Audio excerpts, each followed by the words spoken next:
ایگور چروچینکا دستپرور فوتبال تاجیک و فرزند کاپیتان شورتیار دسته پامیر دوشنبه روز 16 ینور سال 2023 با امضای قرارداد یک ساله سرمربی دسته فوتبال استقلال دوشنبه چمپیون کنونی فوتبال تاجیکستان می شود.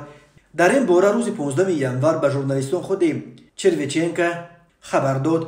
او از جمله به خبرگزاری تاس گفت من فعلا در مسکو می باشم، فردا برای امضای قرارداد پرواز می کنم. مهلت قرارداد یک سال است. چروچینکا در مصاحبه با ژورنالیست ایوان کارپوف گفت پیشنهاد دیگر نیز بود ولی من تاجیکستان را انتخاب کردم. بنا به اطلاع این منبع ایگور چروچینکوف را به کار به یک دسته فوتبال عربستان سعودی دعوت کرده بودند ولی او به کار در وطنش برتری داد. ایگور چروچینکا بعد ترک دسته خیمکی در ماه فوریه سال 2022 قریب یک سال بیکار بود. اوازه ها درباره اینکه نمایندگان استقلال با این دستپرور شورتیار فوتبال تاجیک وارد مذاکرات شدند چند هفته پیش پیدا شد. ایگور چروچینکا 48 سال دارد.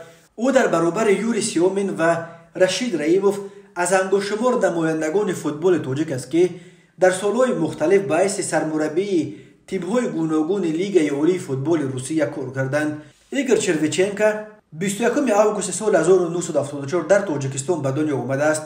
پدر او گنادی چروچینکا یکی از معروفترین ستاره‌های فوتبال تاجیک در عصر 20 بود. قریب 2 ساله در خط ایمویه دسته آوازه‌دار پامیر دوشنبه بازی کرده است و سالیان زیاد کاپیتان پامیر بود.